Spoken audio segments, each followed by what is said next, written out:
Welcome to Ghostly Tales channel. Are you looking for creepy, mysterious, and dramatic stories? You have come to the right place. Here, we will bring you unforgettable experiences with ghost stories, terrifying urban legends and mysteries that you have never dared to explore. Come with us into the world of mysteries, where every sound can make your heart beat faster. Please listen, everyone. The Devil's Symphony Part 2 Chapter 17, Guest in Room 0. Mr. Ho-I-Sin, what phenomenon do you see? That Noyette's words were filled with worry. No Ho-I-Sin shook his head and said, I don't know. It seems like this place won't be very peaceful soon. This is the entrance to the ghost city. We have to be careful in the future. It seemed that the fire ghosts just happened to pass by and did not bother them at all. That Noyette nodded, waited for them to disappear far away, then started looking for Truong Di Quan again. Truong Di Quan did not seem to be a weak person. He had already grabbed a piece of wood to hold off the ghosts. Although it did not affect his body, Zhang Yijuan was already scared out of his wits by the ghosts. At this moment, he was sweating profusely and trembling as he frantically waved the piece of wood when he saw a flashing light in the distance. No Ho-I-Sin, I'm here. No Ho-I. Before Zhang Yijuan could finish his sentence, a tongue wrapped around his waist and threw him down. When he was lying face down on the ground in pain, the tongue had already been pulled out. It was clear that they did not want to harm him. It seemed like they just wanted to hold him back to scare him. That Noyette had very good hearing. Even though Truong Di Quan's voice was muffled, she could still vaguely hear it. Walking straight towards that place, she saw that the surroundings were surrounded by black walls. She took out the knife from her pocket, cut herself on the blade, drew some of her own blood, and threw it at the wall. The wall was broken, and both people and one ghost could clearly see that Zhang Yijuan was trapped inside. These forest ghosts and mountain ghosts were really bored to the point of insanity.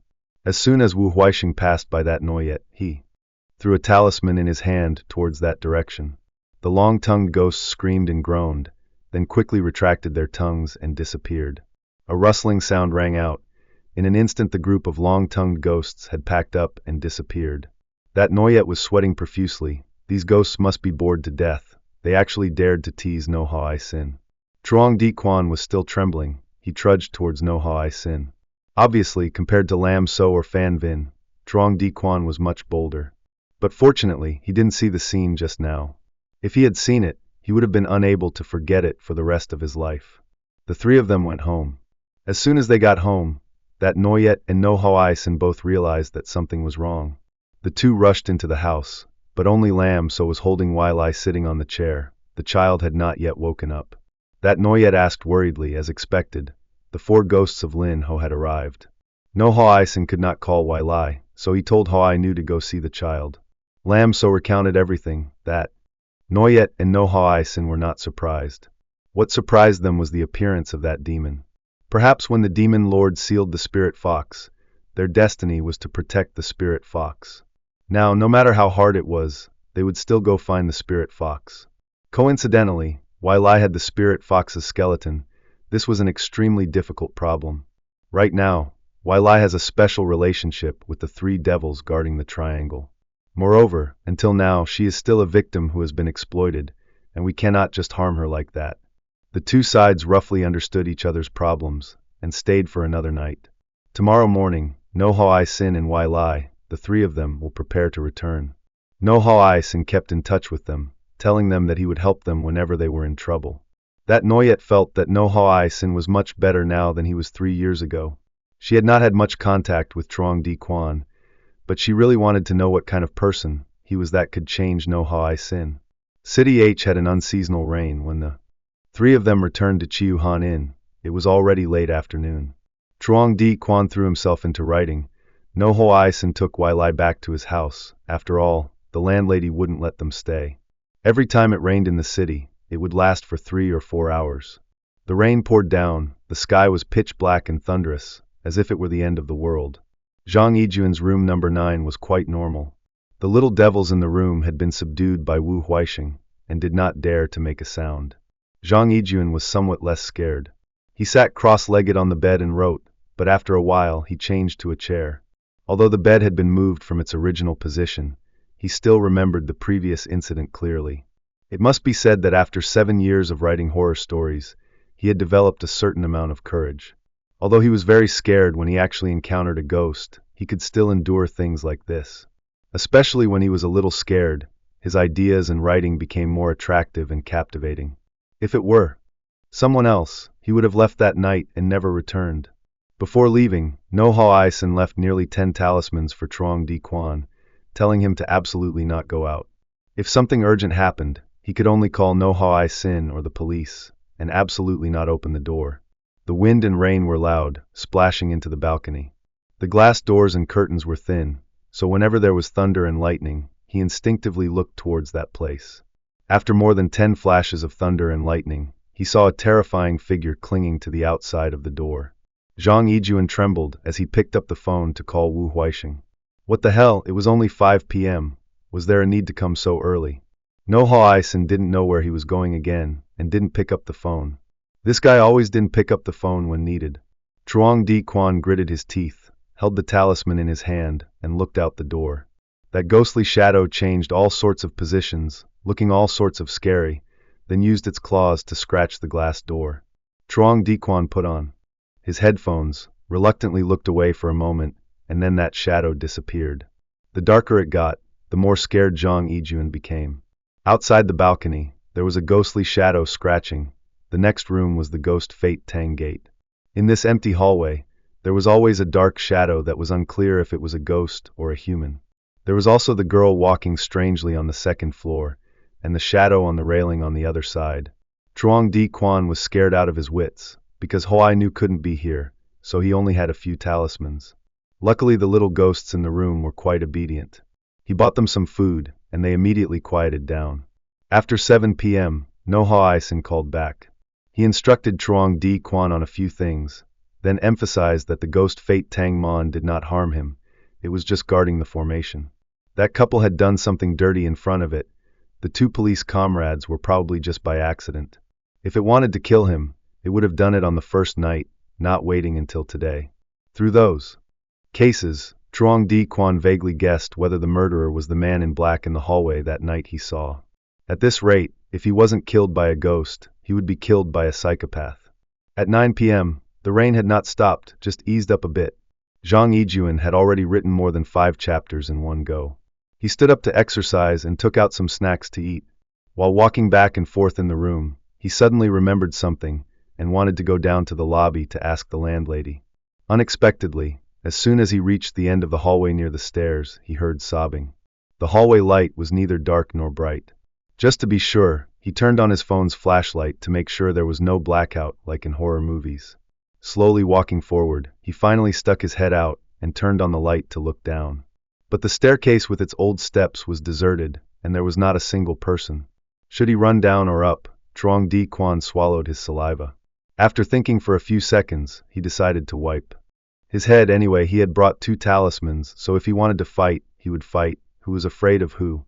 Just as he finished thinking, a figure appeared in the middle of the stairs. The girl was wearing a red dress with long black hair, and was sitting with her knees drawn up in the middle of the stairs. The girl seemed to be crying, but her hair covered it so Zhang Yijuan had no way of seeing. Was this a devil playing tricks? Zhang Yijuan was panicking. He was about to go back in, but he found that the girl was crying even louder, and she was crying very sadly. Oh no, he was a man after all. Of course he would be moved by a woman crying. Zhang Yijuan still did not give up on his phone light. He cautiously turned on the light and walked down, step by step. When they were on the same stairs, he did not dare to pat her on the shoulder for fear that she would turn to look at him with a scary expression. "Miss, why are you sitting here crying?" After waiting for a few seconds, the girl still didn't make any move, still crying as before. Truong Di Quan swallowed again. He stretched his finger forward, slowly touching the girl's shoulder. "What girl?" The girl suddenly turned her head, making Zhang Yijuan startled and silent. He closed his eyes, preparing to face the horror. But no, the girl turned back and used her hand to brush her long black hair behind her ear. She looked to be about 20 years old. Her face was pretty but pale without any makeup. She said, "My parents have been out for a few days and haven't come back. I've been sitting here waiting for them, but I still haven't seen them." "Your parents? What room number are you in?" Zhang Yijuan remembered that there was a middle-aged couple on the first floor, but he had never heard of them having children. Besides, what kind of family would stay in a motel instead of at home? The girl stretched out her arm in a somewhat strange manner, mechanically pointing to room number 0 and said, "I'm in room number 0. Brother, can you help me find my parents?" "Then why don't you go find them yourself?" Zhang Yijun didn't want to get involved with those strange people. But she suddenly pulled up her skirt, revealing her skinny legs, and said, "Look, my legs are like this. I can't walk, I can only crawl from the room to here." Zhang Yijun had been told not to agree to anything with strangers. But it seemed that he couldn't refuse now. He turned off his phone, put it in his pocket, and said, "Okay, you sit here and rest, I'll go find them for you." The girl nodded mechanically, and Zhang Yijun began to go down the stairs. No matter how fast he tried, he couldn't seem to go. Just a few short steps made him exhausted. He even felt an unusual chill behind him. He turned his head to look back. She was still sitting in that position, waving at him. Zhang Yijun had quite good observation skills. It was clear that she was not sitting on that step at the moment. Comparing the strangeness from the wall, she seemed to be sitting on a step 2 steps lower. Only the last step remained. Truong Di Quan quickly ran out the door. At this moment, he accidentally saw the couple in room number 0. The two of them looked dazed but still quite okay. He quickly said, "You two are back, your daughter is sitting on the stairs waiting for you." Both of their faces frowned at the same time. The wife said, "We don't have any children." "I see you." Zhang Yijun broke out in a cold sweat. Only then did he realize that the motel was clearly closed. How could the two of them have come back from outside? At this moment, he heard a terrifying scream coming from the stairs. He turned his head, but nothing had appeared yet. When he turned his head to look again, the couple had disappeared without a trace. Chapter 18, The Case 3 Years Ago. Truong Di Quan turned his head to look at the stairs, where it seemed like something was going down. "Is that girl really a ghost?" Truong Di Quan desperately called No Hai Sin, but unfortunately the other side did not pick up. Right now, he was really asking about No Hai Sin's ancestors. There was a shrill scream coming from the stairs. The innkeeper was nowhere to be seen.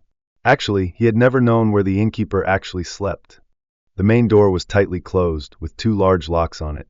There was no escape route, so he could only hope to escape through the stairs. Although No Hai Sin had told him to call the police, it seemed that the current situation was not suitable for calling the police. Zhang Yijun closed his eyes again. Okay, if he closed his eyes he wouldn't see anything. He would just close his eyes and run straight into the room. But no, that sound was hard to describe. There was no way he could run. Before he could even step onto the first step, he lost heart and opened his eyes. Sure enough, when ghosts appear, the lights will have problems. The lights flickered continuously. He saw the girl from earlier suddenly raise her head, then struggled a few times and transformed into a terrifying appearance. Her legs were bent, her arms propped up high in a crawling position. Her long hair covered her face, so it was unknown what she had transformed into. She was crawling down the stairs, her head shaking constantly, her mouth continuously making creepy sounds. Zhang Yijun was stunned. He had seen many ghosts recently. But this ghost's appearance was truly ugly to the point of offending people. Not knowing what to do, Zhang Yijun placed the talisman in front of him. The demon seemed to be quite fed up with the talisman. It kept screaming and crawling back and forth, but it did not crawl down. Taking advantage of the momentum, Zhang Yijun started to climb the stairs. This staircase also seemed to have some problems, and he walked with great difficulty. After a while, he had climbed up quite a bit, and was about to encounter the demon. As Zhang Yijun got closer, it howled even more. Its body seemed to be urgently looking for a place to attack him, but didn't dare. He pressed close to the railing, walking slowly up the stairs. But as soon as he reached the step where it was leaning on, it raised its head towards him. The demon's mouth was torn open, its eye sockets were empty. It was literally screaming at Zhang Yijun. Zhang Yijun almost fell over the railing. Luckily, at this moment, a cat's scream suddenly came from somewhere. The demon stopped. It turned its head and looked up to the first floor. With a cracking sound, there was a black cat on the first floor corridor, its cold green eyes looking down. Whoever said cats were evil spirits, that was too ignorant. Zhang Yijun recognized this cat. It was the cat that came to help them last time. It was Chen Qiue's older sister, a spirit cat. These blue eyes, could it be that the animal clinging to the balcony door this afternoon? The demon seemed scared when it saw Lin Mu, but it was unwilling to let Truong Di Quan go. Lin Mu moved its eyes to Truong Di Quan, as if telling him to go to it. He was extremely nervous, not knowing whether to believe it or not, in case it was the same kind as this demon. then he would suffer the consequences. After a fierce internal struggle for 10 seconds, Zhang Yijuan decided to go up. But unfortunately, as soon as he took a step, the demon pounced on him. His first reaction was disgust, then fear, and he quickly stuck the talisman on the demon. Above, the cat quickly flew straight down, landing on the demon. Zhang Yijuan was thrown out and rolled down several flights of stairs. He was in pain all over his body. Just as he was about to lie down and rest, he saw a cat and a demon hugging each other and rolling down. They crawled to the side and the other two rolled down.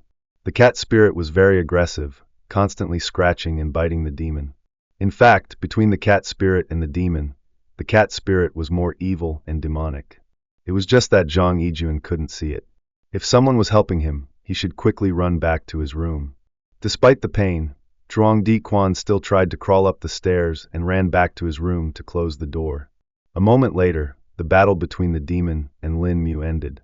The demon seemed to have suffered quite a bit of damage and escaped. Lin Mu jumped up and scratched at Zhuang Diquan's balcony door.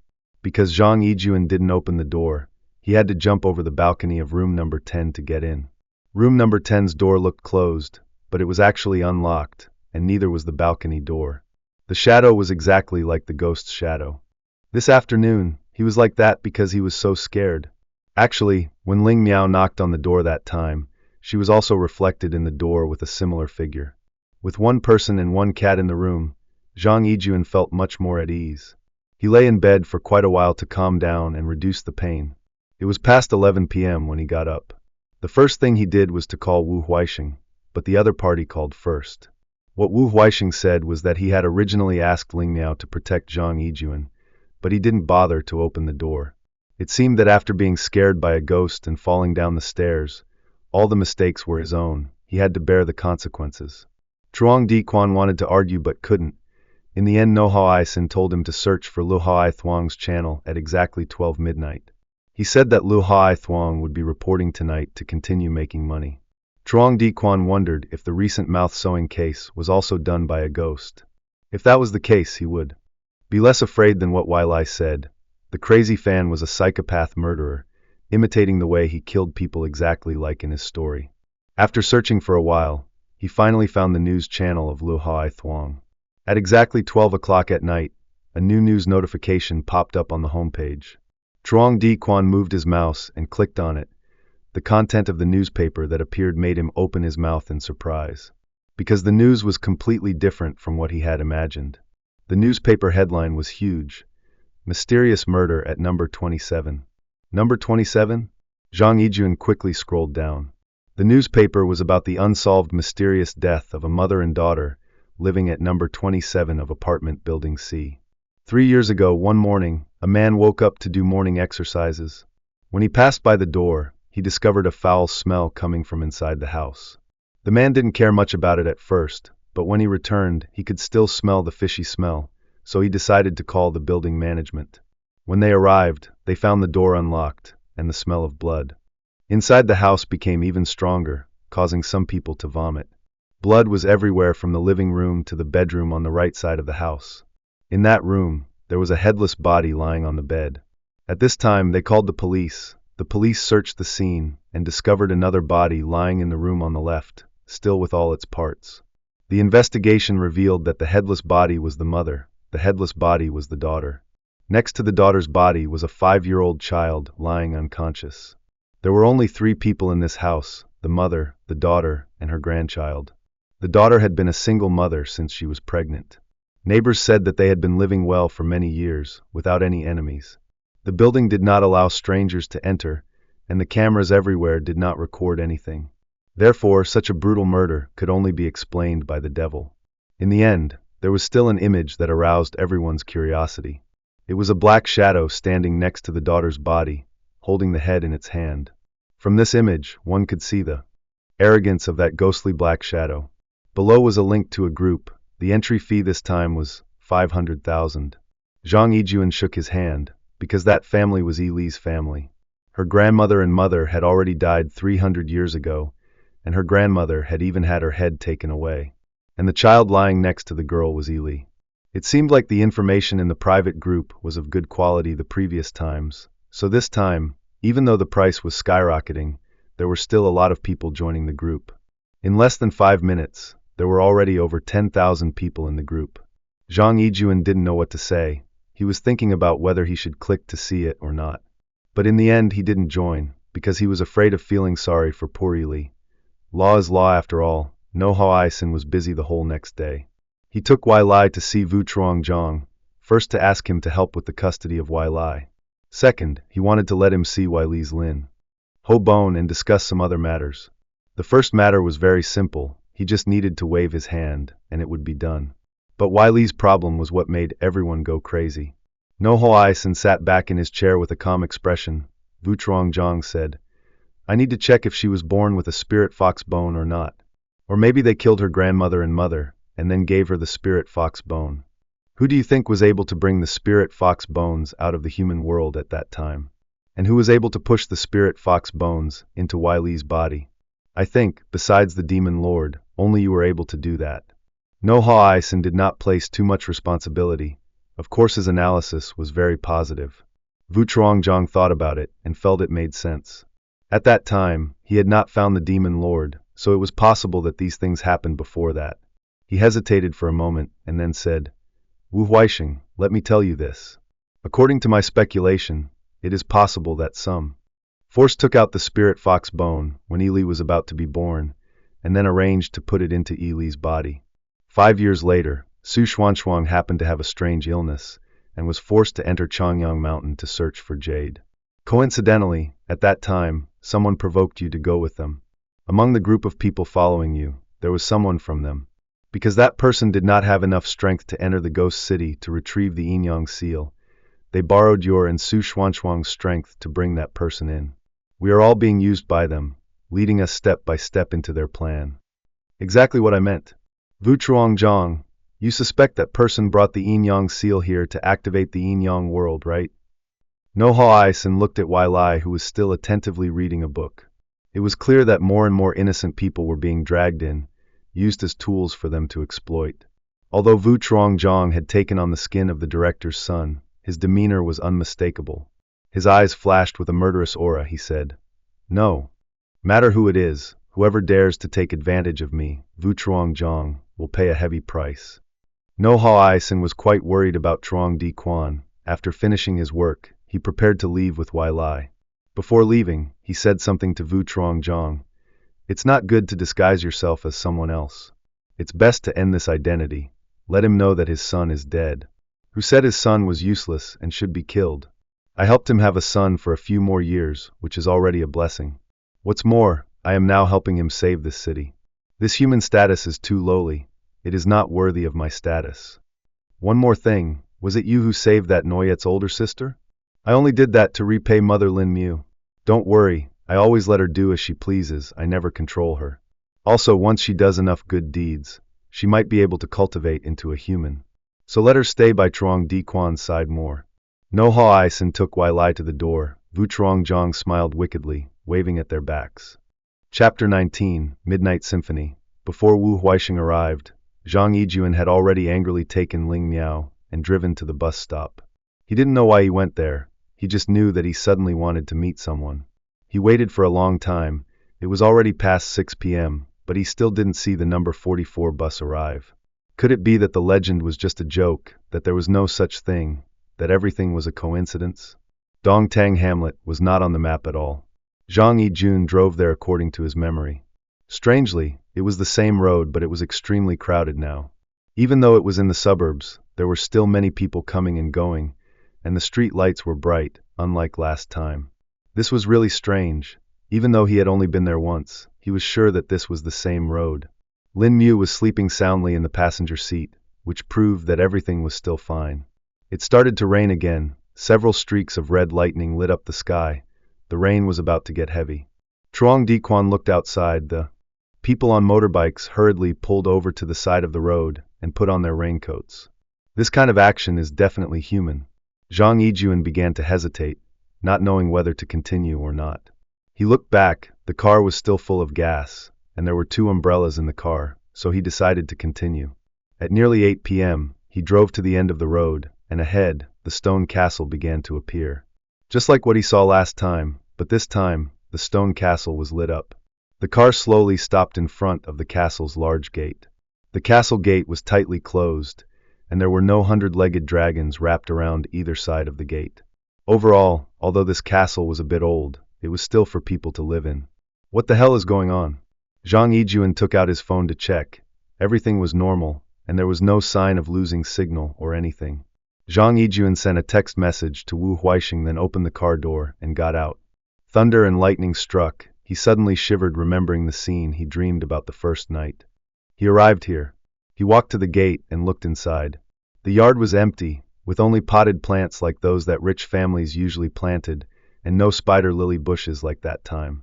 He looked upstairs, where there was an open room with lights shining inside. If it was like this, he wouldn't be able to get in, he could only turn back. But as he turned to leave, a voice rang out behind him. "May I ask who you're looking for?" A very gentle voice. Even in the rain, it was still melodious and clear, as if the crisp sound of the rain could not overwhelm that voice. Truong Di Quan turned his head, and what caught his eyes was a girl under the umbrella.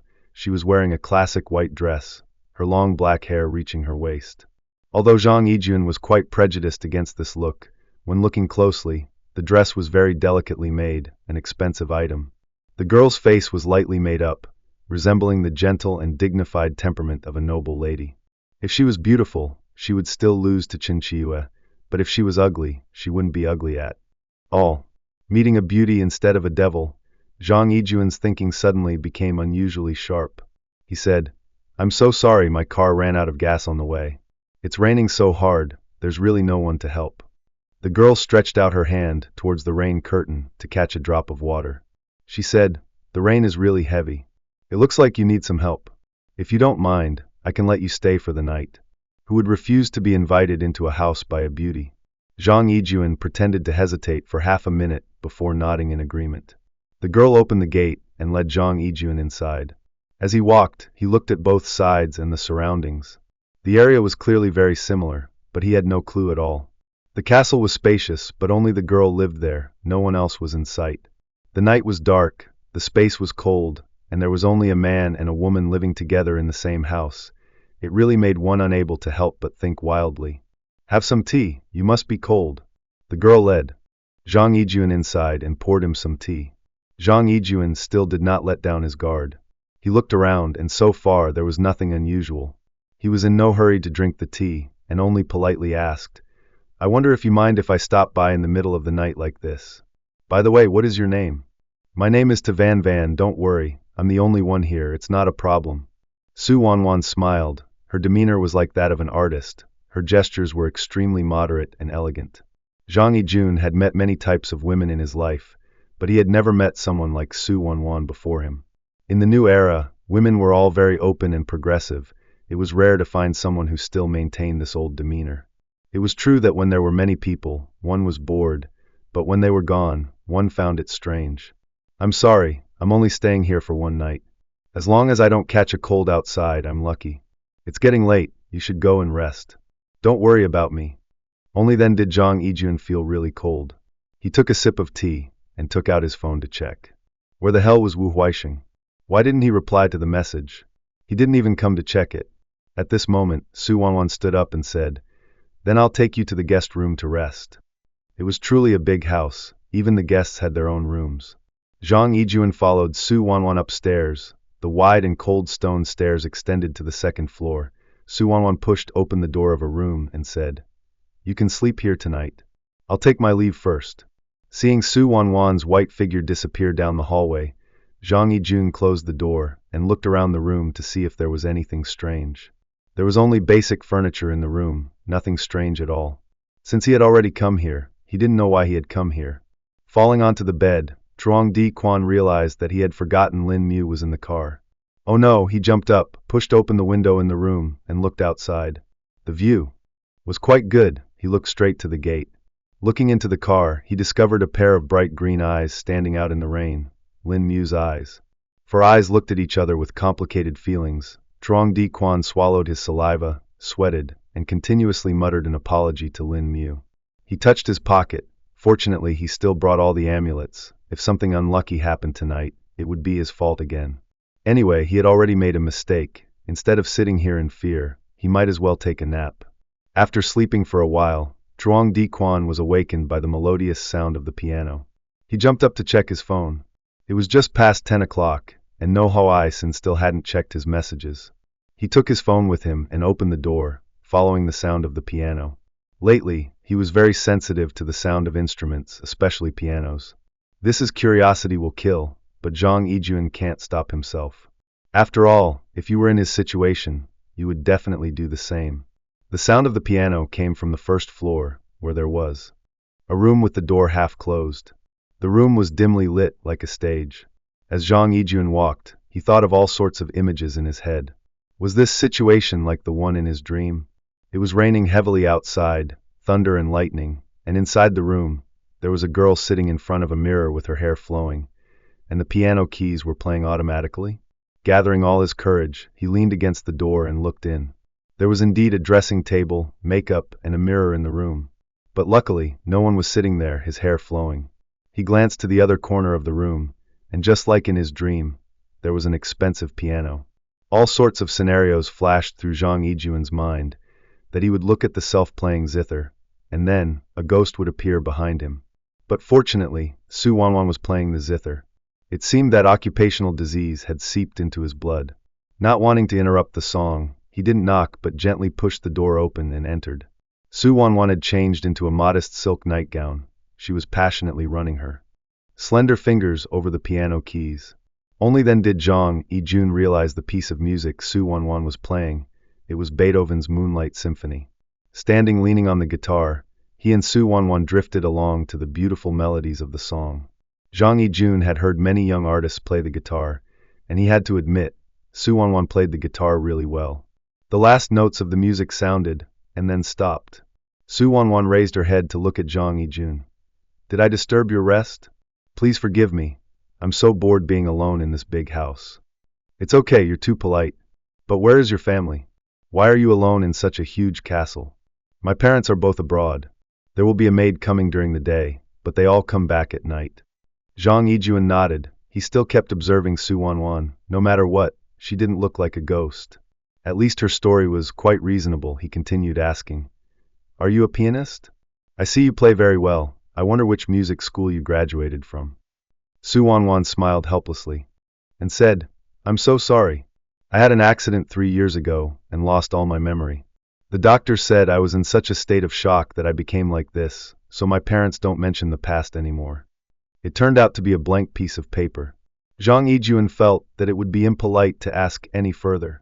They talked for a long time, talking about their hobbies, interests, and strengths. Zhang Yijun also told Su Wanwan about his novels, and she seemed very interested. They had only just met for the first time, but they felt very familiar. The next morning, Zhang Yijun left very early. He asked Su Wanwan for her contact information, but she said she didn't use a phone, and only said that he could come over anytime. Such a rich young lady didn't use a phone, but Zhang Yijun no longer questioned that. Sister Lin Mu scratched Truong Di Quan with a very pitiful expression. Truong Di Quan of course happily accepted. After driving back to Vonan Street, he parked the car in the basement and carried Lin Mu slowly back to Chiu Han Motel. As soon as he reached the door, he saw No Ho Sin holding Wei Li's hand standing tall. The two of them had really bad expressions. Wu Huixing reached out to catch Ling Miao, then probed the situation from it.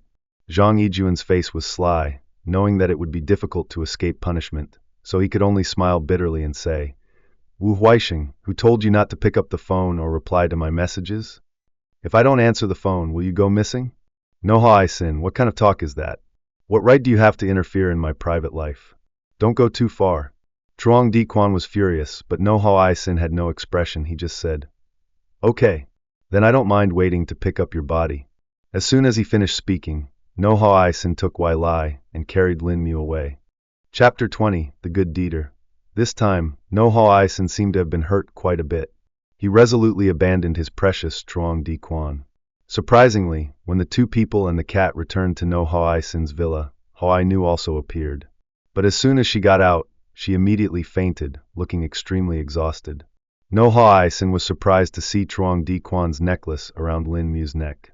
It turned out that Lin Mu had realized that Ho Nu was injured when she entered the castle, so when Truong Di Quan hugged her, she secretly snatched the necklace off. Lin Mu treated Ho Ai Nu for a while, and finally she woke up. No Ho Ai Sin asked Ho Ai Nu, "What appeared inside the castle?"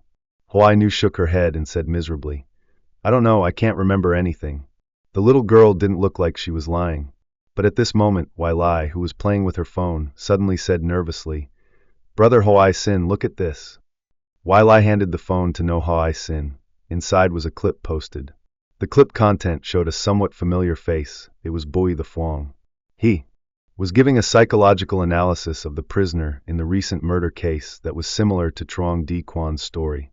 Bui the Phuong was a consultant for the police department, so No Ho Ai Sin asked Vu Truong Jong to provide some of his schedule. Vu Truong Jong worked very quickly, sending Bui the Phuong's schedule in just a moment. This was because Vu Truong Jong guessed it, because no one would report their own schedule. This No Ho Ai Sin was really full of jokes, but Vu Truong Jong didn't bother with him. Just as he received it, he also received a phone call from an unknown number. No Ho Ai Sin remembered it after a glance. He knew it was Bui the Phuong's number. What a coincidence, he picked up the phone. The man spoke very briefly, roughly wanting to make an appointment with Truong Di Quan for a meal, and taking the opportunity to ask a little about the coincidence between the case and the simulated plot of Truong Di Quan's story. He said it was an appointment for a meal, but in reality he used his police privilege to force a meeting. No Ho Ai Sin looked at Bui the Phuong's schedule, then made an appointment with him at 3 p.m. 2 days later. Just enough time to do some work first. He left Lin Mu and Ho Ai Nu behind, then took Wai Lai out, to the place noted on the note. Parking the car in front of the gate of Van Phuc Orphanage in the suburbs, the two of them walked in hand. Hiding in a hidden spot, No Ho Ai Sin saw Bui the Phuong playing with the children in the orphanage. Vu Truong Jong said he came here every weekend to play with the children. He also invested a lot of money in this orphanage. Looking closely, Bui the Phuong looked very kind. His appearance when playing with the children was not fake at all. There were no cameras around. He was not an artist, so he certainly did not need to do that to polish his name. While they were watching, a middle-aged woman walked up to the two of them and asked, "What brings you two here?" Being caught by surprise, No Ho Ai Sin, in order to avoid being discovered by Bui the Phuong, had to whisper, "My sister is very compassionate towards the children here, so I wanted to come and help. But our family is a bit secretive and doesn't want others to know. I wonder if you have a quiet place to talk." The middle-aged woman was the director of this orphanage. She was very happy to have a benefactor willing to help, so she immediately took Wu Huaixing and Yi Li to a room to chat. In order not to waste time, Wu Huaixing immediately got to the point, saying, "We don't have much time today. First, we will donate 100 million to the orphanage. You just keep in touch, we will come back later." "Oh my, on behalf of all the children here, I thank you and the girl for your kindness. You two look so beautiful and blessed. You must have done a lot of good deeds to be so blessed." No Ho Ai Sin was handsome beyond words, and dressed very fashionably. Wai Lai was also very pretty, wearing an expensive princess dress. Outsiders only needed to look at them to immediately think of the two spoiled young masters and young ladies. The dean smiled brightly and thanked him profusely. Wu Huaixing quickly took out his phone and transferred the money. Wu Huaixing's curiosity was worth 100 million. Oh, what an expensive curiosity. He hesitated, then looked out the window and asked, "When I came in here just now I saw a man. I don't know who he was. I felt that he looked a bit familiar. Are you talking about Professor Bui? You know, he is truly a living bodhisattva. 8 years ago, he co-founded this orphanage. He is not rich, but he has spent a lot on charity." When talking about Bui the Phuong, the director's eyes sparkled. Those eyes were filled with absolute admiration and gratitude. No Ho Ai Sin seemed to remember something, he said, "Professor Bui? Are you Professor Bui the Phuong from the Criminal Psychology Department of the Police University?" "Yes. How do you know him?" Having asked a difficult question, No Ho Ai Sin went with the flow and said, "I have taken his class several times. I am really impressed with his teaching style." "You studied to be a police officer? So where do you work now?" "Hobbies cannot go against family. Unfortunately, after graduating, I had to follow in my family's footsteps and did not pursue a career as a police officer." After leaving the orphanage, on his way back, he remembered passing by a room with the door half closed on the first floor. In that room was a shrine. On the shrine were all pictures of children. But why did so many children die? No Ho Ai Sin thought for a moment, then thought that next time he would definitely have to spend a lot more money. No Hoai Sin took Wai Lai out for lunch and somehow met Lo Hoai Thuong, who took the initiative to start a conversation. Hello, Hoai Sin. Is Di Quan not coming with you today? We each have our own business. There's no need to go together. Sorry, we don't know each other. There's nothing to talk about. No Hoai Sin was cold and indifferent, but in reality he was disgusted. Lu Hoai Thuong still had a commercial smile on her lips. She turned her back and left. But when she turned her back, she saw Wai Lai sitting in the chair opposite No Hoai Sin. She frowned slightly, her expression changed, and said, "This is—" No Hoai Sin raised his head and said, "What's wrong? Did you use the tens of billions of money profited from the deaths of your grandmother and the child's mother? Do you too have to ruin my day to be satisfied?" Lu Hoai Thuong leaned her hands on the table, her expression extremely ugly. But it was not anger, but fear. From beginning to end, she did not look directly at No Hoai Sin. If she did, it was only a passing glance. No Hoai Sin looked at Wai Lai. The little girl was still eating her food carefreely. No Hoai Sin had guessed that perhaps Lu Hoai Thuong's group had been present that year and returned to the scene. Even though there was nothing strange in the clip when he watched it, it seemed like they had been scared by Wai Lai quite a bit. Now that they had used that to earn a large sum of money, and had met Wai Lai, it was hard not to be afraid that Wai Lai would do something again. After all, every time Wai Lai used her tail, it was unconsciously. She still didn't know how powerful she was. Wai Lai didn't know why she stopped eating at this moment. She reached out to touch Lu Hoai Thuong's hand. This was clearly just a reassuring gesture, but Lu Hoai Thuong was startled and pulled his hand away, then vigorously brushed it off as if he was afraid of being possessed by an evil spirit. Obviously, a money-making person like Lu Hoai Thuong was scarier than a ghost. No Hoai Sin led Wai Lai away, leaving Lu Hoai Thuong still standing there, stunned. It was almost evening. The two of them went to Vo Nan Motel to find Trong Di Quan. The motel owner saw No Hoai Sin and Wai Lai and let them go upstairs. Coincidentally, when he went up the stairs, he ran into the girl who walked strangely and stayed on the second floor the other day.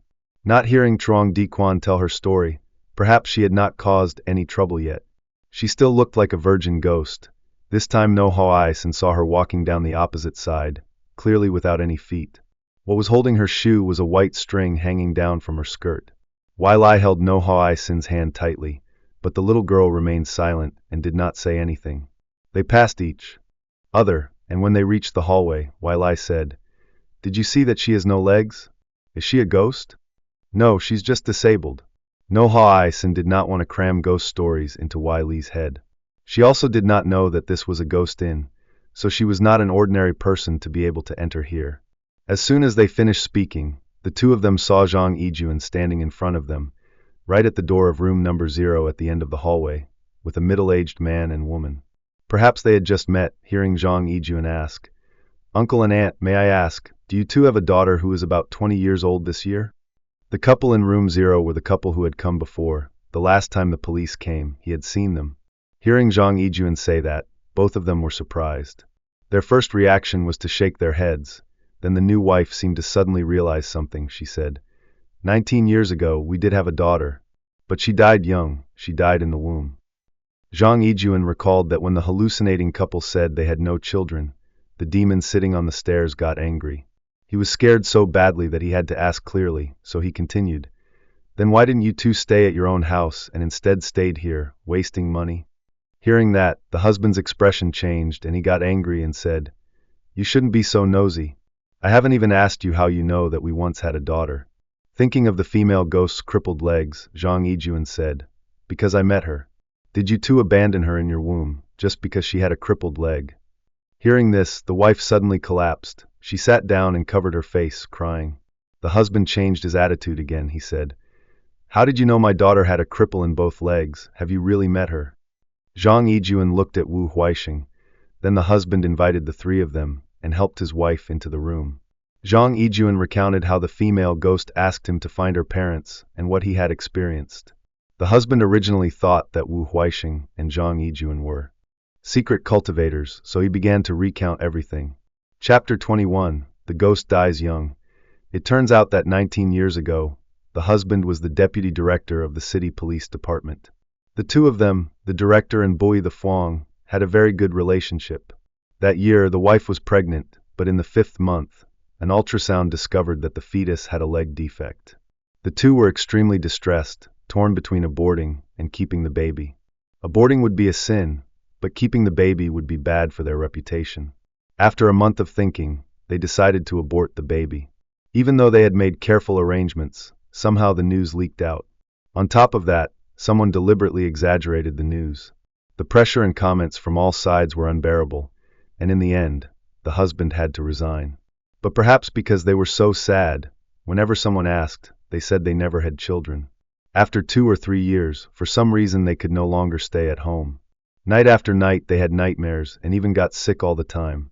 Gradually, they could no longer bear it and decided to go out to find a place to sleep. Finally, as if guided by a ghost, they found this Chiuhan motel. At Chiuhan Inn, they lived normally without any problems. Gradually, after living here for more than 10 years, the two of them soon considered this their home. No Hoisin listened for a while. He felt like everything was arranged perfectly by someone, he said. According to what I think, maybe your daughter feels like she has always been abandoned by you too. That's why she's like this. There's something I don't know if I should tell you too. Boy, just say it. Actually, this place is the Ghost Inn. Normal people basically can't find this place. The people who come here are not normal people. Hearing No Hoisin speak, the husband suddenly felt cold. He asked, "Not normal, then what kind of person is he?" "It could be someone possessed by evil spirits like the two of you. A cultivator or someone led by a demon, brought here to be killed." No Hoisin said he had evidence. Before coming here, he asked Vu Truongjiang to send him a list of cases here. The couple asked, "Do you have any evidence? Were there just the two of you here before?" It was already strange to open a motel and only accept one customer for more than 10 years without closing and going bankrupt. The couple nodded, and Wu Huaisheng continued. At the beginning of this year, 6 people started staying there, and cases started appearing. The first case was on the 7th of January. The victim was paralyzed in both legs, but eventually died 2 days ago. The forensic report said it was suicide. The second case was on February 4th. The victim gouged out her own eyes and cut out her tongue, and died shortly after. The third case was the girl who was said to have seen a ghost in room number 9, and hanged herself on the balcony of room number 10. The fourth case happened a few days ago. The wife died in the hospital, and the husband died a few days later. So, out of 6 people who moved in, 5 of them died in the end. All of them were deaths that are difficult to explain. What do you two think? In any case, the couple felt that it was very reasonable. At this time, the husband quickly said, "You two have profound spiritual qualities. I wonder if there is any way to resolve this karmic relationship between us." Wu Huaisheng glanced at Zhang Yijuan. He felt that whenever he was near him, there would be a lot of work coming his way. Zhang Yijuan even looked at him and smiled, very much asking for help. Wu Huaisheng thought for a moment and said, "Your daughter has become a demon. Now, even though she has opened her mind, she still has too much evil energy. So perhaps we don't need to resolve it. You two just need to repent every day and send love and comfort. I believe that one day soon, everything will be better." The 3 of them returned to their rooms, and when they passed by room number 7, No Hoisin looked in. The door was half closed, and he saw the Tang Men devils still sitting on the bed, not making any movements. If it was the 3 devils guarding the formation, he didn't think they were any different. Wei Li's mother, the Ghost of Fate, didn't like to cause trouble, and perhaps the Ghost of Fate Tang Men was the same. Could it be that the couple wasn't killed by her, but by the leader of the previous cases? No matter how he thought about it, he thought that they were all in the same boat. As soon as Truong Diquan closed the door, he asked, "How do you know about their daughter?" "Links." No Hoisin answered curtly. It seemed like he was still angry. Luckily, Truong Diquan had a good face and kept following behind. No Hoisin, although angry, still prioritized checking the entire room, placing a few more safety charms and controlling the little devils. Thinking about the little devils, he suddenly remembered the altars in the orphanage. Truong Diquan poured tea and asked, "So that daughter really turned into a ghost? I didn't expect abortion to cause such bad karma." "Not really. It seems like her death wasn't that simple. Do you remember how Hoi Nu was killed? I suspect someone tampered with her. It's very possible that someone wanted to take her to guard the little devils, but then discovered that she wasn't up to the task." "No Hoisin, what are you saying? I can't understand anything. Do you know what I've been doing these past few days? I've discovered something shocking.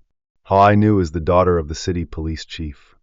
Truong Di Quan covered his mouth in surprise and said, Then isn't she Wu Truongjiang's younger sister? Zhang Yijuan still doesn't know that Wu Changjiang is not the director's son. He had 2 children and both are dead, and his wife is also gone. Furthermore, his little daughter was taken away to raise a ghost. Does he have anything to do with it, or is he just a victim? Now he knew why Wu Changjiang appeared at the police station, because he had long suspected that there was a problem in the police station. Zhang Yijuan did not tell him that he had met Su Wanwan inside the castle. After all, it was his private matter, so he should not say too much. No Ha-Sin kept observing the little ghosts hiding in the corner of the room. After a while, he whispered to Truong Di Quan, The girl who just moved in on the 2nd floor is really a ghost. She doesn't have any legs, the only thing connecting her shoes is a thread. Zhang Yijuan felt a little colder, he asked, So do you think she is dangerous? Ghosts and demons have good and evil. Whether they are dangerous or not, I cannot say. If they are not enemies, then they are friends.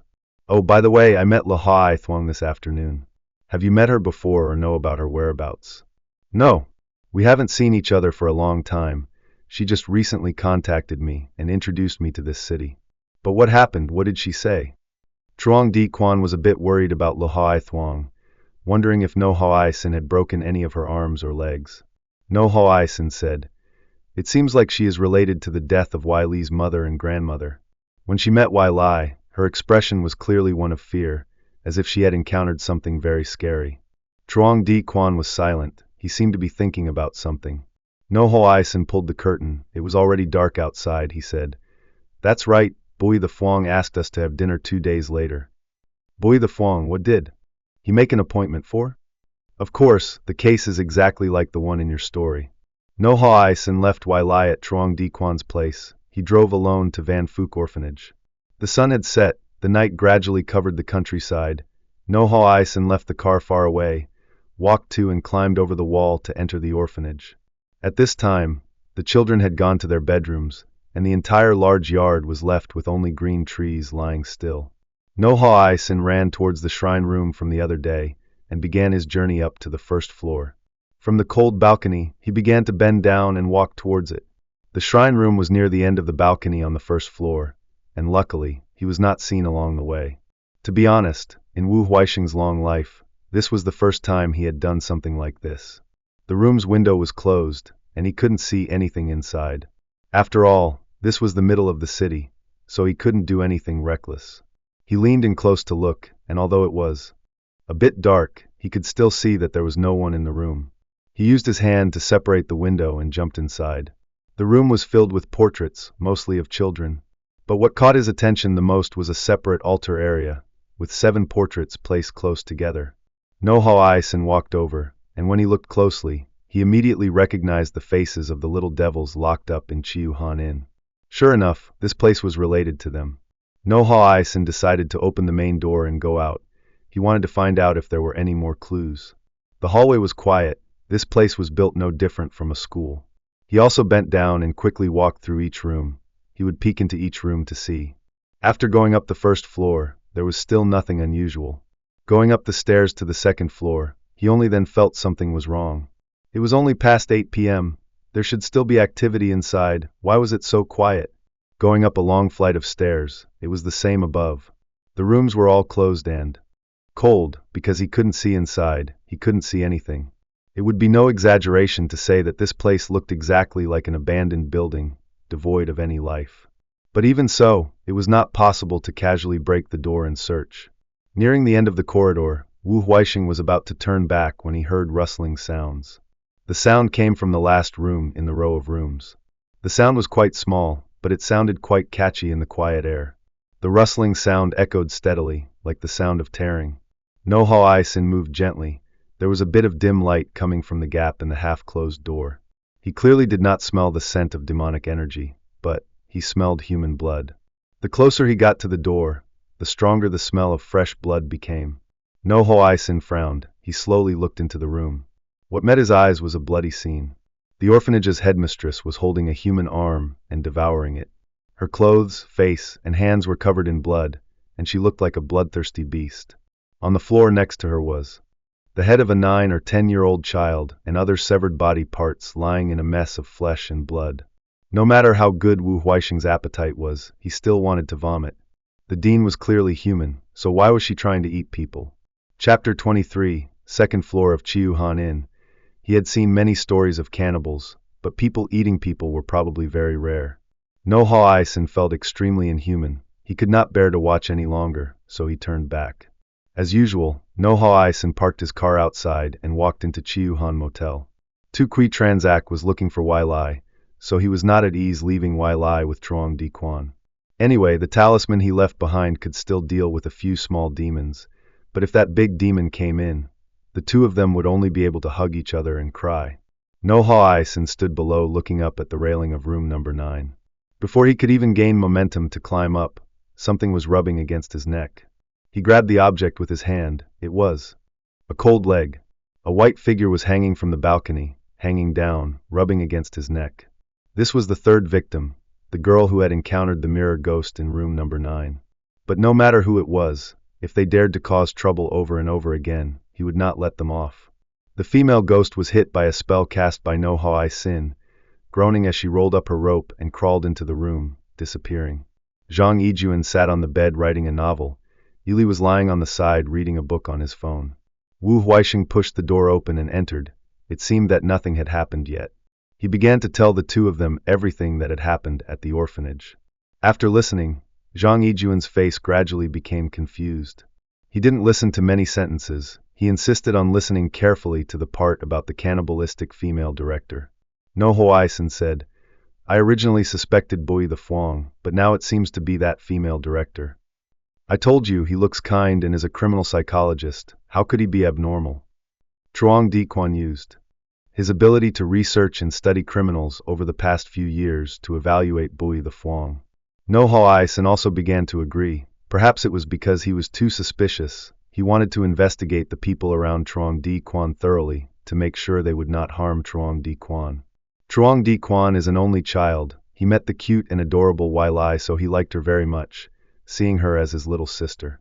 He closed the computer and lay down next to Wai Lai. He asked, "And that girl with the fate of a female, have you gotten her phone number yet?" "You mean to Huin Suang? Why do I have to ask for her number?" No Huixing really did not get the number from Tran that no yet. Truong Di Quan pouted and said, "You still have to say it. I already know everything about your affair with her." Zhang Yijuan must have heard Lin Chu's poisoning. Wu Huixing didn't bother to refute. He climbed into bed and pulled the blanket to sleep. 3 people on one bed was indeed a bit cramped, but it was better than being alone. In the middle of the night, No Huixing and Truong Di Quan were awakened by a knock on the door in the hallway. They looked at each other and then walked over to open the door slightly to see. A black figure carrying a black bag was knocking on the door of the first room in the opposite row, which was room number 3. Zhang Yijuan recognized that figure. He had seen that figure once before. The door was clearly closed at 8 o'clock, but that stranger appeared in the middle of the night and, moreover, knocked on an unoccupied door. The knocking sound was exactly the same as last time. Every 2 rounds there was a pause of a few seconds, then another 2 rounds. Knocking twice, a normal person would think it was a ghost doing it and wouldn't dare to go out to see. And perhaps it was also a kind of suggestion for his accomplices. Sure enough, after 4 knocks, the door to the empty room number 3 opened. The man in black looked around and quickly slipped into the room, just like a thief. Zhang Yijuan said, "I saw him once before. His manner was exactly the same. Do you think he is a human or a ghost?" "He is definitely human. But that thing he is holding in his hand, there is something wrong." As soon as No Huixing spoke, Truong Di Quan's face suddenly turned pale. He frowned and said seriously, "Huixing, do you think the same as me? He is that perverted criminal. What he is holding in his hand is a human head." Seeing the hallway quickly return to its cold state, the two of them closed the door and returned to the room.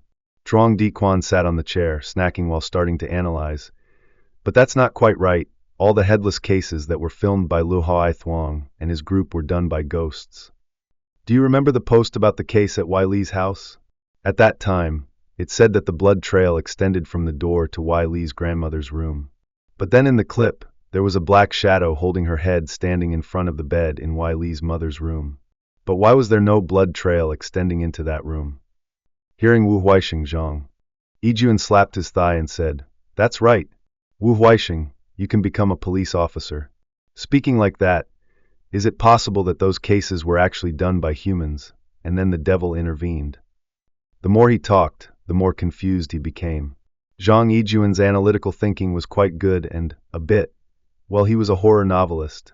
But after saying that, Zhuang Diquan immediately felt something was wrong. He said, "But why do demons have to do that?" No Hoaisin shook his head. After a while he said, "I say this, it is just speculation. Is there any relationship between the murderer, the devil, and Lu Hai Thuong? The murderer killed and beheaded. The devil came and helped Lu Hai Thuong film and make money." "That's right, you're right. But Lu Hai Thuong's camera captured ghosts, which always gives me goosebumps." No Hoaisin fell into deep thought again. There were clearly more than 2 head-slaying cases, but the newspapers only reported 2 cases, and the case of Wai Li's grandmother was not reported at all. He began to want to investigate the identities of the ghost Fate Tang Mon and the victims who died in connection with this Chiu Han Inn, to see what their fates were. Zhang Yijuan thought for a moment, then wondered, but why did the police suddenly become so useless? Such a thing shouldn't happen in a big city like this. You don't understand, no matter how talented the police are, when faced with evil, they will become weak. Even the police chief's daughter was taken out by cesarean section, and her soul was imprisoned. So what else is impossible? After all, the devil has targeted this city. If it cannot be stopped, this city or everywhere will turn into hell. No Hoaisin looked towards the balcony door, gloomily looking at the dark sky. In his heart, he was already thinking about the time when that person would unleash the Yin Yang world, wondering if the human world would forever be plunged into darkness like this. Contrary to his gloomy thoughts, Zhuang Diquan said something like this: "All the demons in this world will be eliminated. How could gods and Buddhas let them disturb the living beings of the world? If they still exist, they will only be empty souls." No Hoaisin was startled for a moment. This was exactly what the monk Zhuang Diquan had said to him years ago. Perhaps Zhuang Diquan's view of the spiritual world had not changed after 2 lifetimes. He had such faith in gods and Buddhas. No Hoaisin smiled and asked, "Zhuang Diquan, are you a monk or are you just a beginner?" "Don't look down on me. Actually, when I was in high school, I went to the temple to learn about Buddhism.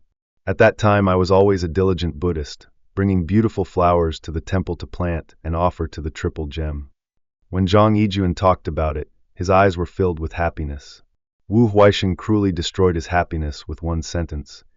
"Because you grow flowers, you failed the university entrance exam and were sent to City D to grow flowers? No Hoaisin, you." Zhuang Diquan was speechless, threw the bag of snacks on the table, and went to sleep. No Hoaisin opened the door and went up to the 2nd floor. The cold stairs seemed to be grabbing his feet, but his face did not change color as he walked up. The hallway lights on the 2nd floor were even darker than the 1st floor. Wu Huaixing walked down the cold hallway. It was 1 a.m. now, and the Yin energy was strong. Having broken into 2 places in just one night, he felt like he was about to become a detective. Wu Huaixing's eyes focused on both sides of the room. He discovered that the female ghost was in room number 14, a pretty good number. Going straight to the end of the hallway, No Hoaisin knew that the 2 dead victims had stayed in rooms 11 and 17. However, he discovered that the structure of this floor was different from the 1st floor. At the end of the hallway was a balcony, and the balcony door was ajar. This motel really didn't know how to close the door. There were still traces of police outside the doors of the other 2 rooms, and the doors were wide open. No Hoaisin remembered the 1st victim, who pushed open the door of the last room. The last room, was it 19 or 20? He stepped back a little, judging by the wind direction. It was March now. The wind direction had not changed much compared to February. He pushed open the railing door, and sure enough, the wind blew into his face. He turned his head, watching the wind blowing in and shaking the door to room number 20. No Hoaisin pulled the balcony door closed, then drew a talisman on his hand and walked to room number 20. The door was indeed only half closed and unlocked, reminding him of the scene from that night. Just as he was about to put his hand on the door, he sensed something appearing in the hallway. He originally intended to hide, but he quickly realized that the thing did not care about his presence. It had just appeared but had already walked a distance. Could it have come out from room number 11? No Hoaisin stood in room number 19, observing that shadow.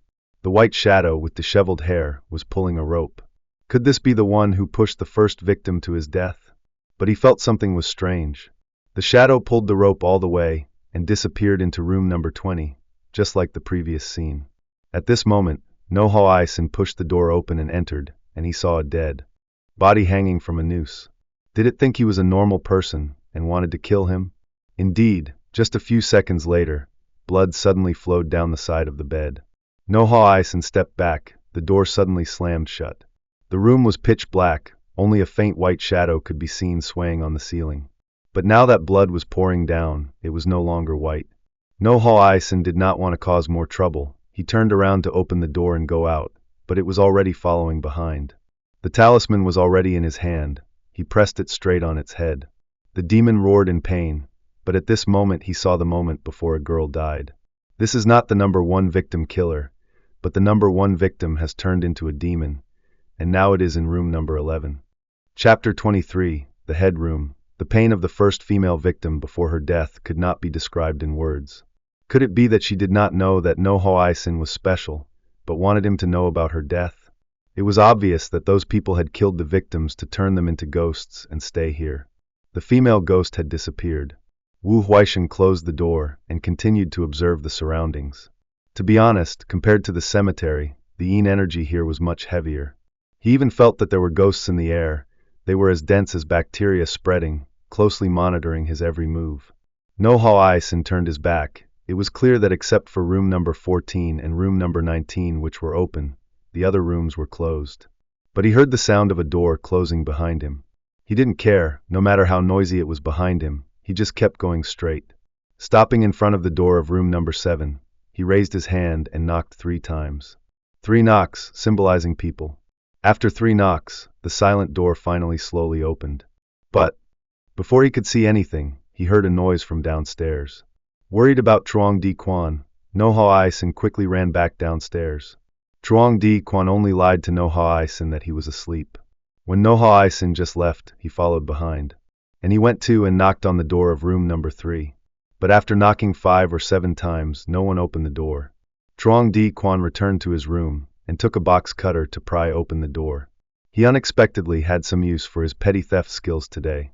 He successfully opened the door, took a deep breath, and slowly pushed the door open. But unexpectedly, before he could see anything, he was thrown to the other side of the room. Truong Di Quan crawled up. He saw a shadow from room number 7 appear. Before he could take a closer look, the shadow quickly raised its claws and clawed at him. It was the ghost Fate Tang Mon. Zhang Yijuan didn't dare to call Wu Huaishen. He immediately used a talisman to block the claws. One talisman collided with the claws, slowly turning red and then burning fiercely. Before Zhang Yijuan could take the second talisman, he was already hit in the face by a claw from the demon. The Tangmen demon didn't attack him for no reason. It was guarding that room. Of course, Truong Di Quan did not sit there and wait for death. He tried to crawl back to avoid the attack. But perhaps he had just fallen too hard, so his whole body was now sore. Although the fight was so loud, the couple in room 0 obviously did not dare to show their heads. At this moment, the Tangmen devil took out a long rope like a chain from behind his neck and fiercely whipped it at Zhang Yijuan. Zhang Yijuan tried to crawl, but it seemed like he was about to collapse, so he prepared himself to take the blow. Just as the whip was about to strike, a group of fox tails appeared from the end of the corridor, wrapping around the whip. From within the furry tails, little Wailai appeared. Its eyes were very hazy, shining with a faint blue light. Truong Di Quan was extremely frightened. He had never seen Wailai stick her tail out before. While he was wondering which direction to run, he saw those tails quickly swallow the whip and surround the Tangmen devil. Tangmen devil screamed in pain, trying to struggle but couldn't. At this moment, Wailai raised her tails high, then whipped them back down to the floor. That was the sound that reached Noho Isen's ears.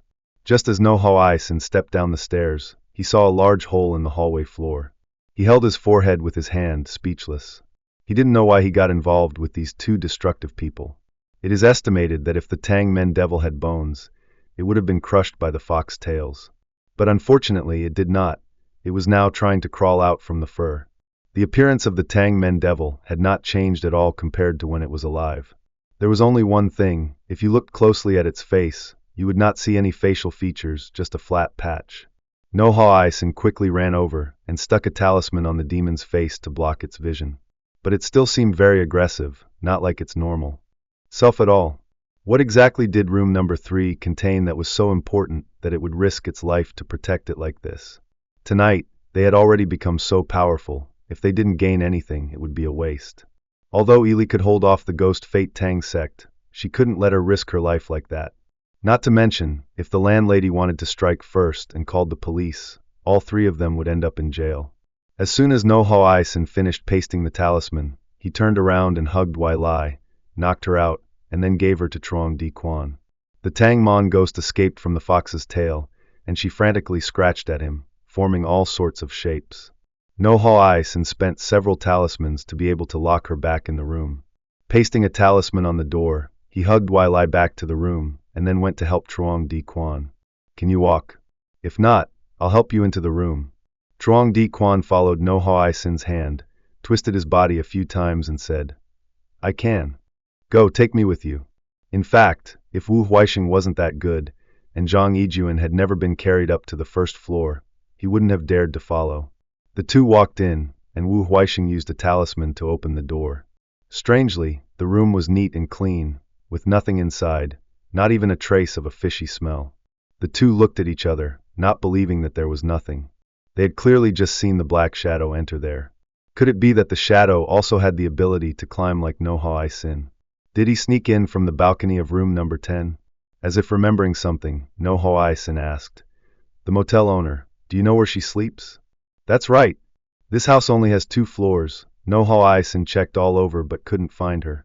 The night before he was scared by the red-clothed ghost, Truong Di Quan went down to the lobby but didn't see any bedroom behind the lobby, only a kitchen exposed behind the counter.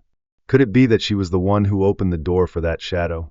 Hearing Zhang Yijuan's words made sense, the 2 of them split up to lightly search around the room. After a few minutes, Zhang Yijuan found a broken tile in the bathroom. Wu Huaixing pulled the tile up and discovered a wooden board underneath. The tiles on top were glued to a 4 square meter wooden board, and the tile he pulled up was the hole to pull the wooden board up. Below was pitch black darkness. The 2 of them were hesitating whether to go down or not. Not daring to turn on the bathroom light, Nohao Ison turned on his phone light and jumped down, much to Truong Di Quan's horror. In any case, Nohao Ison would not die. Even if he was pierced by thousands of arrows like a porcupine, he would still live. Who would have thought that after jumping, Nohao Ison's head would still be above, probably because he was too tall. Truong Di Quan held back his laughter. Nohao Ison shrugged and kicked around to explore.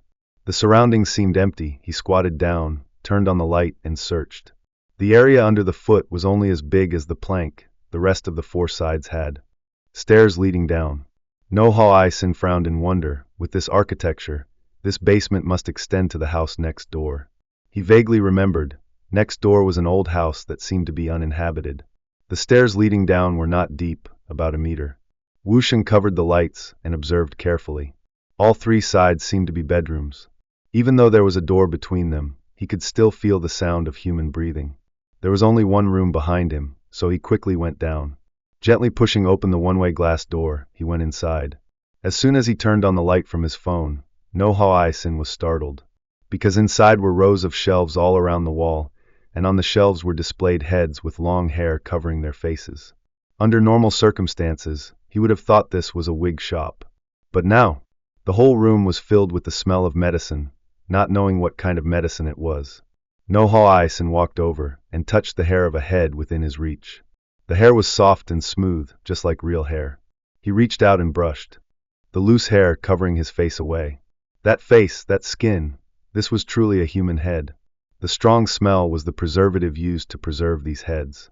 Nohao Ison counted roughly. There were 49 heads on the shelf.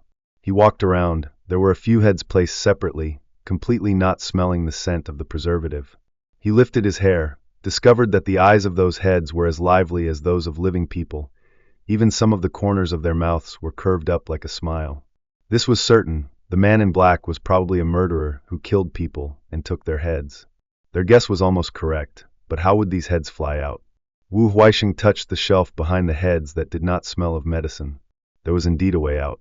He guessed that perhaps the murderer had brought the heads back here, used medicine to turn them into ghosts, and then let them fly out. How many heads are out there, and how many do they want? First of all, don't pull the trigger and startle the forest. No Ho-ai-san gently escaped outside.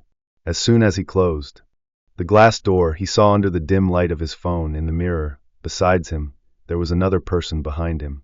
Looking at the figure, it didn't look like the man in black. Coincidentally, he had also noticed a breath in the 3 rooms earlier. This guy seemed to be a rookie. Before he could even make a move, No Ho-ai-san twisted his neck cleanly. After that guy fainted, No Ho-ai-san dragged him into the room, took a drugged head and placed it next to him, pulled his hair and wrapped it around his neck, pretending that he was knocked out by that head. No Ho-ai-san smoothly climbed up and pulled Trong Di-kwan all the way back to his room. When passing by room number 9, he conveniently took off the talisman. Trong Di-kwan was almost dying of anxiety. As soon as he entered the room, he jumped up and asked, "Did you finally see what was down there?" No Ho-ai-san recounted everything, including the story of Wai Lai and the 1,000-year-old Lin Ho.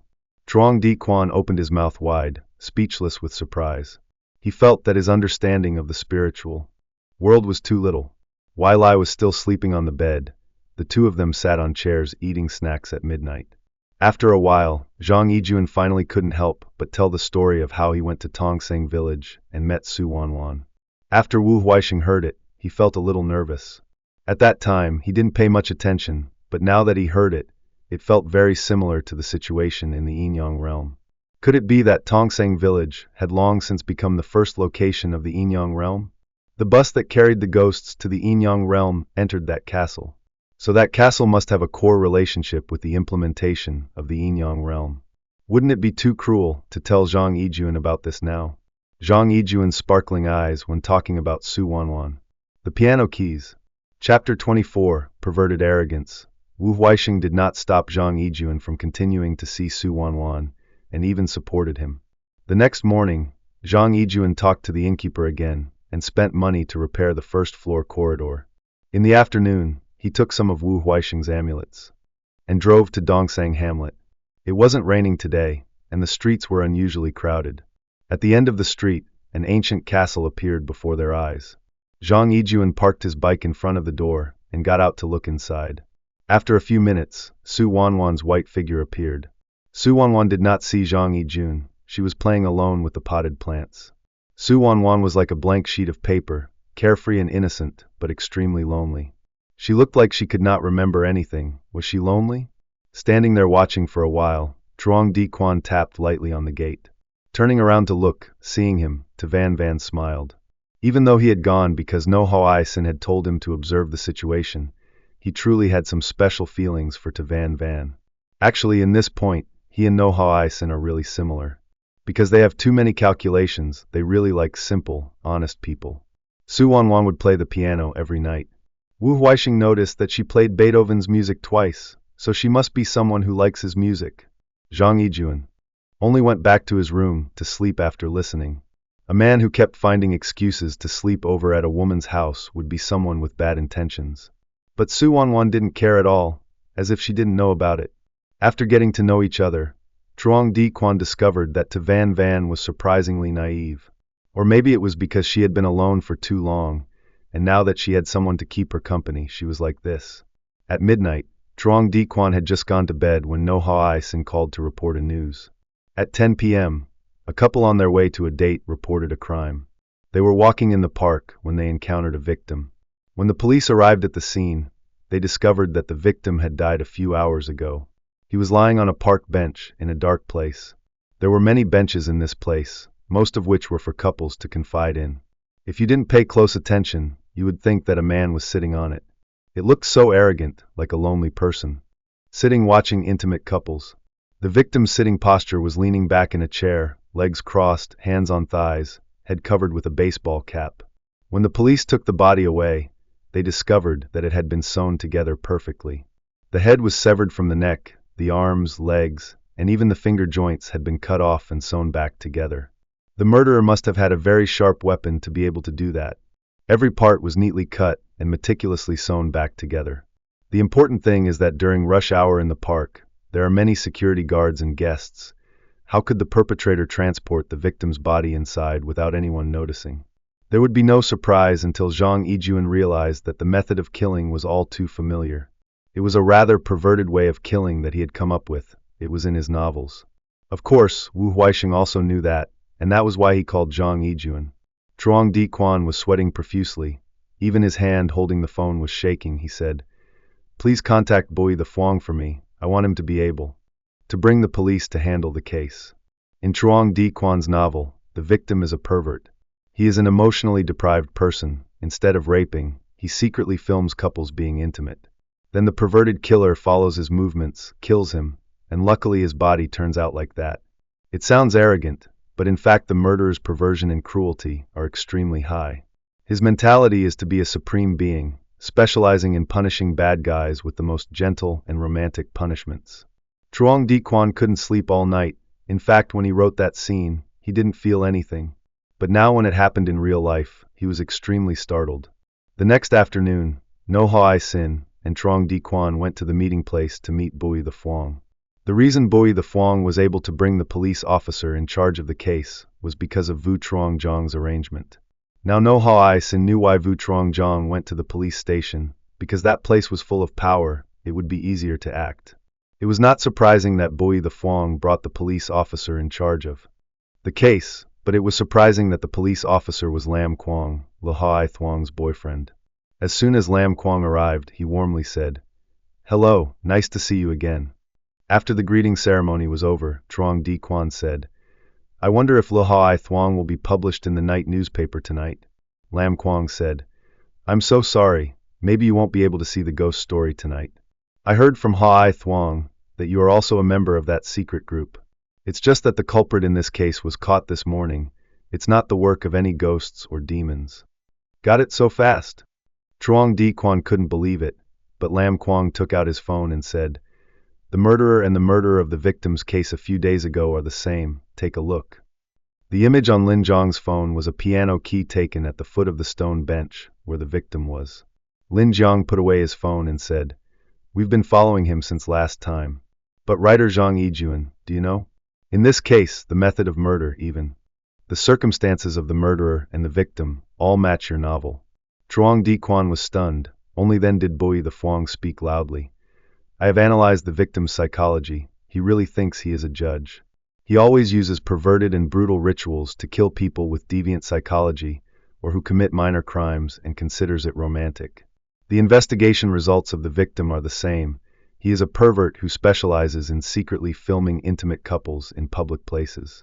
This guy really has a bad personality." Zhang Yijuan was completely stunned. He really couldn't accept the situation.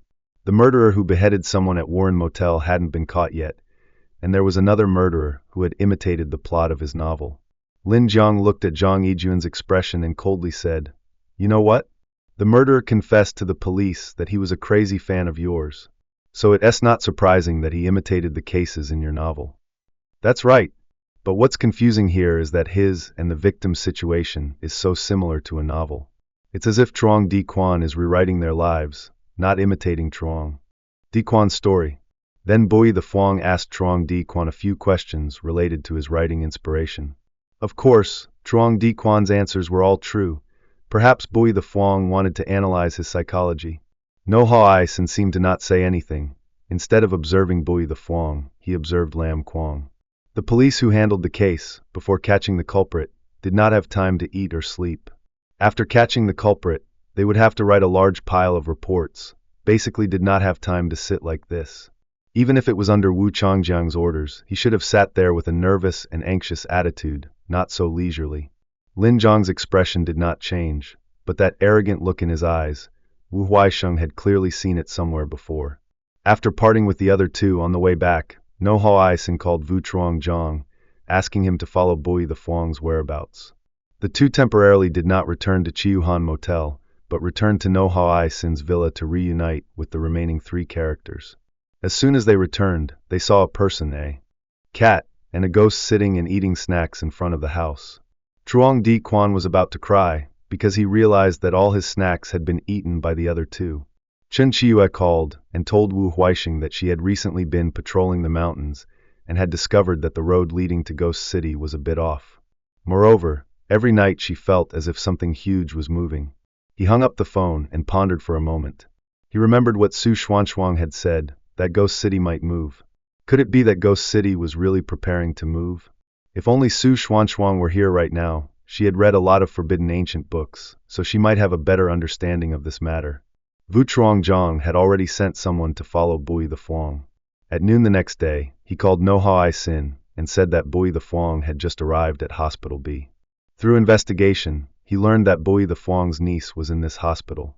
But the important thing was that the niece had been there for more than 3 years, and Bui the Fuang visited her every month. Wu Chuangzhang is a demon with rules. He will not abuse anything in the human world. That is why he chose to become the son of the director, to borrow the power to investigate. Noha Isen is truly speechless, not knowing what words to use to describe that Wu Chuangzhang.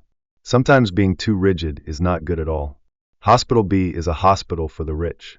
Therefore, it is difficult to use authority to investigate anything. Here the customer is king. Wu Huixing and Zhang Yijun arrived, but they didn't know how to get in. They didn't even know the patient's name. Zhang Yijun lied that he was a close friend of Bui the Fuang and wanted to visit his niece. The nurse didn't believe them, so the two of them argued with each other. At this moment, footsteps came from behind. The nurse turned around and asked, "May I ask what your status is to the patient?" "I am the patient's guardian. I am Huin Suang." A familiar voice and a familiar name rang out. Wu Huixing immediately turned his head to look.